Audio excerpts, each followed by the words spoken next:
নমস্কার বন্ধুরা, তোমরা যারা সেমিস্টার এক্সাম দেবে তোমাদের পাস নম্বর কত?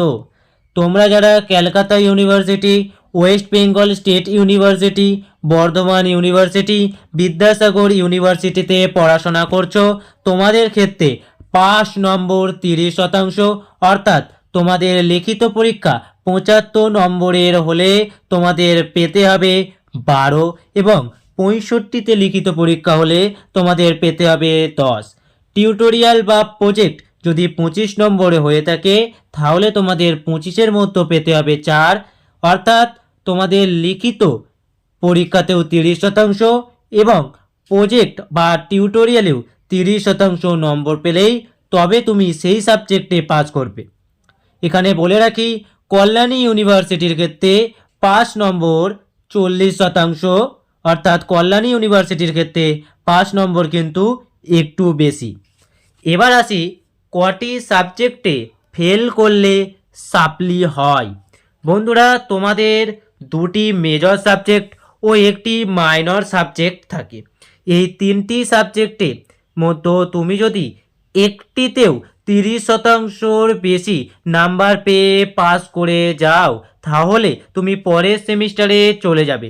কিন্তু যে সাবজেক্টগুলিতে তুমি পাস করতে পারলে না সেই সাবজেক্টগুলি তোমার সাপ্লি সাবজেক্ট হয়ে যাবে, এবং এই সাপ্লি সাবজেক্টগুলিকে তোমাকে পুনরায় পরের সেমিস্টারে গিয়ে পরীক্ষা দিতে হবে। অর্থাৎ তোমাকে পরের সেমিস্টারে গিয়ে সেই সাপ্লি সাবজেক্টগুলিকে আবার যে সাবজেক্টগুলি তোমার সেকেন্ড সেমিস্টারে থাকবে তার সাথে পরীক্ষা দিতে হবে। এবার আসি, সাপ্লি পরীক্ষা কতবার দেওয়া যায়। বন্ধুরা, গ্র্যাজুয়েশন ডিগ্রি সাধারণত পাস কোর্সের ক্ষেত্রে 3 বছরের এবং অনার কোর্সের ক্ষেত্রে 4 বছরের হয়ে থাকে।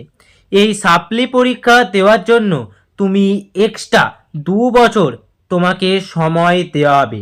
অর্থাৎ তোমার যদি 3 বছরের গ্র্যাজুয়েশন কোর্স হয় আর তোমার যদি সাপ্লি থেকে থাকে তাহলে ওই সাপ্লি ক্লিয়ার করার জন্য তুমি আরও 2 বছর এক্সট্রা সময় পাবে।